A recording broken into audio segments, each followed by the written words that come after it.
Right, మనతో పాటు లైన్లో సీనియర్ జర్నలిస్ట్ పాషం యాదగిరి గారు ఉన్నారు, మాట్లాడదాం. సార్ నమస్తే అండి. హలో సార్ నమస్తే సార్. నమస్తే నమస్తే సార్ మొన్న ఫిలిం ఛాంబర్లో మీరు వెళ్ళి గొడవకు దిగారు, కొంతమందిని తిట్టడం జరిగింది. మేము గొడవ కాదు, వాళ్ళే గొడవ చేసినారు. ఓకే, ఏం జరిగింది అసలుకి? మేము పైడి జయరాజు బొమ్మ ఇచ్చినాం, మేమే ఇచ్చినాం. ఓకే, అది పెట్టమని ఆయనకు 1980లో అంటే నాగేశ్వరరావు కంటే చాలా ముందు, దశాబ్దాల ముందు ఆయనకు దాదాసాహెబ్ ఫాల్కే అవార్డు వచ్చింది. ఓహో. ఈ సినిమా వాళ్ళకి ఆయన ఎవరో తెలియదు. ఆయన 1999లో పుట్టినాడు. 300 మరాఠీ సినిమాలు, మూకి సినిమాలకు నటించినాడు. ఓకే, పైడి జయరాజు గారు. చదువురానులకి ఏం తెలియదు కదా, చదువురానులకి. అవునవును అవునవును. తెలుగు ఆయన మున్నూరు కాపు, కరీంనగర్ జిల్లా ఆయన, తెలంగాణ వ్యక్తి. తెలంగాణ. ఆయనది బొమ్మ పెట్టమని చెప్పినాం. ఎవరెవరితో పెట్టిన పనికిరాని వాళ్ళందరూ ఈయనది పెట్టమని చాలా సార్లు అడిగినాం. ఏళ్ళ నుంచి అడుగుతున్నాం. ఓకే, తెలంగాణ వాడు కాబట్టి, బీసీ కాబట్టి ఆయన బొమ్మ పెట్టలేదు. ఒకే కులమలది ఉంటది. మేము అడిగినాం, ఎందుకు పెట్టలేదు మీరు? ఇప్పుడే పెట్టండి. పెట్టలేదు. పెట్టకపోతే మేము బొమ్మ ఇచ్చినాం 4-5 ఏళ్ల కింద. అవును. అది ఎవరో సినిమా హీరోయిన్ కాళ్ళ దగ్గర పెట్టినారు. సినిమా హీరోయిన్ కాళ్ళ దగ్గర బొమ్మ పెట్టారు. అదేందా అని అంతకుముందు మేము సపరేట్ గా పెట్టాము, తీసుకుపోయి ఐడి పెట్టారు. అదేందా బొమ్మ ఇక్కడ పెడతారు, ఏంది మీరు పెట్టరు, చిన్న బొమ్మ అదే ఇక్కడ పెడతారు, తప్పు కదా అంటే వాడు ఎవరో ఎగురుతున్నాడు, బయటికి లాగేస్తున్నాడు మమ్మల్ని. అది మనలోకి చూసి కోపం వచ్చింది. రావడమే ఎవరో తెలియదు వాడికి. మేము అడిగింది ఏంటంటే 33 ఎకరాలు ప్రభాకర్ రెడ్డి పిచ్చింది మీకు, చిత్రపురి కాలనీ. అవును అవును. ఆయన పేరు కూడా లేదు. మొట్టమొదటి దాని పేరు ప్రభాకర్ రెడ్డి, చిత్రపురి కాలనీ. ఆయన ఊరు లేదు, పేరు లేదు. కాంతారావు తెలంగాణ వాడు లేదు ఆయనది. ఈయనది లేదు, గద్దర్ది లేదు. బి నరసింహరావు ఎన్ని సినిమాలు తీసిండు, బి నరసింహరావుది లేదు, గద్దర్ది లేదు, ఎవరిది తెలంగాణ పెట్టనే లేదు. మేము అదే అడిగినాం, ఎందుకు పెట్టలేదు మీరు, మా వాళ్ళని ఎందుకు పెడతలేరు మీరు అని అడిగినాం. అడిగితే వాళ్ళు ఏదో రెచ్చిపోయి ఎగురుతా ఉన్నారు మా మీద. ఓకే, సో అదే తప్పు కదా.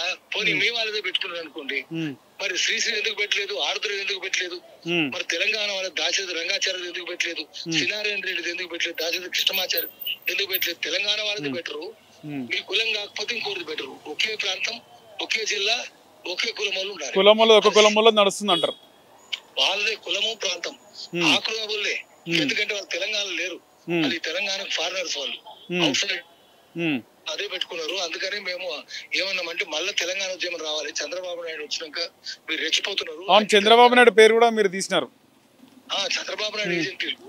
చంద్రబాబు నాయుడు తెలంగాణ అంటే ఎంతమంది 18 మందిని చంపాడు కదా. మొత్తం తెలంగాణ ఇండస్ట్రీస్ అంతా నాశనం చేసిండు. Allwyn, ideal, IDPL, products, republic forge, DBRL, latest Nizam sugars అని మూసిపరిచిండు. 18 కంపెనీలు. సనత్ నగర్ మూసేసిండు, Sanath Nagar industrial estate close చేసిండు, ఆజామాబాద్ ఇండస్ట్రియల్ ఎస్టేట్ క్లోజ్ చేసిండు. అడిగితే 18 మందిని ఒక భువనగిరి చంపించిండు. 18 మందిని 18 మందిని బెల్లెల్తా, ముక్కా కరుణాకర్, ఇక్కడి సిద్ధులు, శ్రీరాములు యాదవ్, ఆజమలి ఎట్లా ఎంతమందిని మారోజు వీరన్నాడు, గద్దర్ మీద 6 తూటాలు ఎంతమందిని చంపించింది. నయం అనే ఒక పరమ కిరాతకుని సృష్టించినోడు. ఆ కర్కోటకుడు కదా, 60 కోరల 20 కొమ్ముల ఘోర క్రూర కర్కోటకుడు అంటే చంద్రబాబు నాయుడే. వాళ్ళ ఏజెంట్లు వీళ్ళంతా. ఎట్లా తెలంగాణ ఎట్లా సహిస్తాడు తెలంగాణ ఇట్లాంటి దుర్మార్గులను? అందుకనే గట్టిగా పోరాటాలు చేయాలి. మళ్ళీ తెలంగాణ నుంచి తరిమేయాలి, సరిహద్దులు లేక తరిమేయాలి, ఉండనియొద్దు. శిక్షలు ఏడపడ్డాయి. చంద్రబాబు నాయుడు ఇంతమంది చంపితే ఒక్క ఎంక్వైరీ జరిగిందా? ఒక్కరికి శిక్షలు పడ్డాయా? పడాలి కదా. రజాకారులకు శిక్షలు పడలే, చంద్రబాబు నాయుడు సృష్టించిన రజాకారులకు కూడా శిక్షలు పడలే. నయీం కూడా రజాకారు కదా. నయీంని సృష్టించిన చంద్రబాబు అంటారు. చంద్రబాబే పోలీసులతో చేయించిన పని చేయించి నయీం పెట్టి, నయీం తెలియడు. నయీం అని ఎవరు లేడు, నయీం తెలియదు కూడా తెలియదు. ఇదంతా చంద్రబాబు నాయుడే. గద్దర్ మీద 6 తూటాలు ఎంక్వైరీ అయితే దాని మీద వాడు ఎవరు చేసినోడు చెప్పమనండి. బెల్లిలత అని చంపినోడు ఎవడు, మిక్కిరి సిద్ధులు ఎవరు? ఈ బెల్లి లలిత గారిని చంపింది నయీమే కదండి. నయీం కాదు, పోలీసు వాళ్ళే. చంద్రబాబు నాయుడే నరహంతకుడు. మాధవరెడ్డి తోటి చేయించిండు, బెదిరించి చేయించిండు. ఎందుకంటే మాధవరెడ్డి కూడా లేపారు, చంద్రబాబు కూడా లేపారు కదా. మరి ఓకే, తెలంగాణలో ఉండనియద్దు. తెలంగాణలో చంద్రబాబును గాని, చంద్రబాబు ఏజెంట్లను గాని, ద్రోహులను గాని ఉండనియద్దు. శిక్షలు వేయాలి. శిక్ష లేకపోతే తెలంగాణ కూడా తప్పవుతుంది. శిక్షలు వేయాలి. అందుకని ఆ ద్రోహులను తెలంగాణ నేల మీద అడుగు పెట్టొద్దు, అడుగు పెట్టనియొద్దు. వాడు ఇక్కడ అడుగు పెడితే మీరు నాస్తికులైతే ఫస్ట్ మీరు యాసిడ్ పోసి చల్లండి భూమి మీద. ఆస్తికులైతే పసుపులు చల్లుకోండి. అట్లా చెప్పాలి మనం. దుర్మార్గులు కదా. ఆ ఆఖరికి మీరు పోనీ పెట్టిండ్రు. మరి ఆరుద్ర శ్రీశ్రీ ఎందుకు పెట్టలే? వాళ్ళు కమ్మోలు కాదు కదా, మీ కులపోలు కాదు. మీ కులపోలు అయితే పెడతారు. ఇంత కులతత్వం, ఇంత ప్రాంతీయ తత్వం ఉంటే తెలంగాణ ఎందుకు సహించారా వాళ్ళను? అందుకనే దాంట్లో ఫిలిం నగర్ క్లబ్ నిండా ఒకటే కులమోలు, ఫిలిం నగర్ హౌసింగ్ సొసైటీ నిండా కులమోలు, జూబ్లీస్ సొసైటీ నిండా అదే కులపోలు, జూబ్లీస్ క్లబ్ నిండా కూడా అదే కులపోలు. కమ్మ వాళ్ళు అంటారు. అంత వాళ్ళే. మీరు వాసన చూసుకుంటూ పోతే జూబ్లీస్ వస్తుంది. వాళ్ళ ఖమ్మం వాసన చూసుకుంటూ పోతే ఇప్పుడు పైడి జయరాజ్ గారి పేరు మీద థియేటర్ ప్రివ్యూ థియేటర్ కూడా పెట్టినట్టు ఉన్నది అనుకుంటా. రవీంద్ర భారతిలో మనం అడగంగా తెలంగాణ గవర్నమెంట్ వచ్చినాక పెట్టిండ్రు ఊరికి థియేటర్ రవీంద్ర భారతిలో పైన మే హాల్ పేరు పైడి జయరాజ్ థియేటర్ ఉంది. అవును, ప్రివ్యూ థియేటర్ ఇక్కడ ఎందుకు లేదు మరి? భూములు కదా, సర్ఫకాస్ భూములు కదా, నిజాం భూములు కదా, మనం ఇచ్చినాం కదా భూములు, చెన్నారెడ్డి ఇచ్చింది కదా, మరి ఎందుకు లేదు? మరి అది కూడా చెన్నారెడ్డి ఇచ్చింది 33 ఎకరాలు చిత్రపూరి ప్రభాకర్ రెడ్డి చెప్తే. ప్రభాకర్ రెడ్డి బొమ్మ కూడా ఎందుకు లేదు అక్కడ? తెలంగాణలో ఏది ఉండదు ఆ సినిమాల్లో. ఆంధ్రలో తీసే సినిమాల్లో గొల్లోళ్ళు, రెడ్లు విలన్లు, కోమట్లు, వాళ్ళు జోకర్లు. ఎస్సీలు అయితే మనుషులే కాదు. ఈ చదువులు మాకొద్దన్న సినిమా ఇప్పుడు వేజల సత్యనారాయణ తీసిండు. మనుషుల కంటే పశువుల కంటే హీనంగా చూపించిండు దళితులు. దరిద్రం ఇంత కులతత్వమా? సమరసింహారెడ్డి అంటే రాక్షసులను చూపిస్తున్నాడు. సినిమా పేరే సమరసింహారెడ్డి.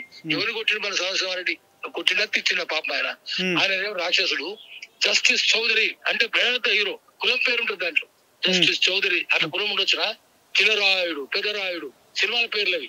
వాళ్ళ కులం పేరుతోటి సినిమాలు వస్తాయి, రెడ్ల కులం పేరుతో సినిమాలు వస్తాయి, వీళ్ళుగా చూపిస్తారు. ఇది ఎట్లా సాధించాలి మరి? దుర్మార్గులు కదా. 60 కోరల 20 కొమ్ముల ఘోర క్రూర కరకోటకులు వీళ్ళు. తెలంగాణ సరిహద్దుల నుంచి పారదోలాలి, తెలంగాణ ఉండనియద్దు. ఈ చంద్రబాబు నాయుడు హైదరాబాద్ ని డెవలప్ చేసిండు, ఐటీ అంతా తీసుకొచ్చిండు, ఇన్ని పరిశ్రమలు మూసేసిండు కదా. బుద్ధి ఉందా? పత్రికలు వాణి పత్రికలు అని అంటారు కదా. పెంపుడుగా పత్రికలన్నీ మన పెంపుడు కుక్కలు, ఉంపుడు గత్తలు రాస్తూనే ఉంటాయి. అంటే ఇవి మూసి అవి తెరిచిండంటారా సార్? ఇవి మూసి అవి తెరిచిండంటారా? ఇట్లా పరిశ్రమలు ఏది మూసేలే. నేనే గోల్కొండ కట్టినా, నేనే చార్మినార్ కట్టినా. ఏముంది? హైటెక్ సిటీ ఒక ఎల్ఎన్టీకి ఇచ్చినా వాడు కట్టుకున్నాడు. వాడు ఒక్క బిల్డింగ్ కట్టుకుంటే నువ్వు డెవలప్ చేసావా? మరి బెంగళూరు సంగతి ఏం సంగతి? నీకంటే ఎక్కువ ఉంది కదా బాంబే, నీకంటే పెద్దగా ఉంది కదా ఐటీలో బాంబే బెంగళూరు తర్వాతనే కదా హైదరాబాద్ సెంటర్ ఉంది కాబట్టి ఇక్కడ డెవలప్ అవుతుంది. నువ్వేం చేసుకున్నది? బాంబే బెంగళూరు ఎందుకు ఉండలేరు? భాషా సమస్యలు వస్తున్నాయి, హైదరాబాద్ లో వస్తలేవు. ముందు నుంచి సమస్యలు లేవు. అది Hyderabad is air condition by nature. అందుకని ఇక్కడికి వస్తారు, ముందు నుంచి నేర్చుకోవాలి. అందుకని ఈ 18 కంపెనీలు ఎందుకు సార్ మూసినారు అంటారు? ఈ 18 కంపెనీలు సృష్టించడానికి రాసుకుంటారు. ఓకే, అందుకని అదంతా అబద్ధం, ఘోరమైన అబద్ధము, మోసం. చంద్రబాబు నాయుడు మోసాలకు మోసవాడు. ఓకే, సో ఖచ్చితంగా ఇప్పుడు ఫిల్మ్ ఛాంబర్ లో పైడి జయరాజ్ గారి విగ్రహం మళ్ళీ పెట్టాలి, తెలంగాణ వ్యక్తుల ఫోటోలు విగ్రహాలు ఖచ్చితంగా ఉండాలని మీరు మనం డిమాండ్ చేయడం జరిగింది. ఏ విధంగా స్పందించారు మళ్ళీ? దాని మొత్తం ఫిల్మ్ ఇండస్ట్రీ అంతా తెలంగాణలో అంతా ఏకమైరు. ఎన్ని సినిమాలు వస్తే కూడా ఆ దిల్ రాజు అంటే కూడా ఆంధ్రలో తెలంగాణలో కాదు, అబద్ధం చెప్తున్నాడు వాడు. దిల్ రాజా ఆంధ్రలో తెలంగాణ కానే కాదు అసలు. దిల్ రాజు వాడు మొత్తం వాళ్ళకే ఉడిగం చేస్తుంటాడు. నిజామాబాద్ అంటారా ఆయనది? అబద్ధం నమ్మొద్దు. చంద్రబాబు నాయుడు కూడా అబద్ధం పిచ్చిమాటలు మొదలు. ఓకే, ఇప్పుడు రేవంత్ రెడ్డి పెద్ద పీట వేసినట్టు దిల్ రాజుకి. దొంగవాడు రేవంత్ రెడ్డి సపోర్ట్ ఉన్నట్టుంది, ఎఫ్డిసి చైర్మన్ చేసిండు. తప్పే రేవంత్ రెడ్డి కూడా తప్పే. వాడు అబద్ధాలు చెప్తాడు. నిజామాబాద్ అంటాడు, రెడ్డి అంటాడు. రెడ్డి కాదు, నిజామాబాద్ కాదు, అంతే రెండు కాదు. దొంగ మోసం అది. రైట్ యాదగిరి గారు లైన్లో జాయిన్ అయినందుకు థ్యాంక్ యూ అండి. మొత్తానికి చూస్తున్నాం కదా, పాశం యాదగిరి గారు ఆయన మొత్తం కూడా తీవ్ర స్థాయిలో ఆయన ధ్వజమెత్తుతున్నాడు, ఫైర్ అవుతున్నాడు. తెలంగాణ వ్యక్తులకు సంబంధించి తెలంగాణ ఫిలిం ఛాంబర్ ఆ ఏరియా అంతా కూడా ఇచ్చింది తెలంగాణ గడ్డపైన. తెలంగాణ ముఖ్యమంత్రి కదా చెన్నారెడ్డి. మరి ఇక్కడ పైడి జయరాజ్ విగ్రహం ఇస్తే ఒక హీరోయిన్ కాళ్ళ దగ్గర పెడతారా? ఇదే చెన్నారెడ్డి 33 ఎకరాలు చిత్రపూరి కాలనీకి ఇస్తే 33 ఎకరాలకు సంబంధించి ప్రభాకర్ రెడ్డి కృషితోనే చెన్నారెడ్డి ఇవ్వడం జరిగింది. ప్రభాకర్ రెడ్డి విగ్రహం ఎక్కడ లేదని చెప్పేసి. దిల్ రాజు కూడా తెలంగాణకు సంబంధించిన వ్యక్తి కాదు, ఆంధ్ర వాళ్ళకి ఉడిగం చేస్తుండో, ఆంధ్ర వాడే, ఆయన నిజామాబాద్ కాదు, ఆయనది రెడ్డి కాదని చెప్పేసి పాశం యాదగిరి అయితే అంటున్నారు. మొత్తానికైతే ప్రక్షాళన జరగాల్సిన అవసరం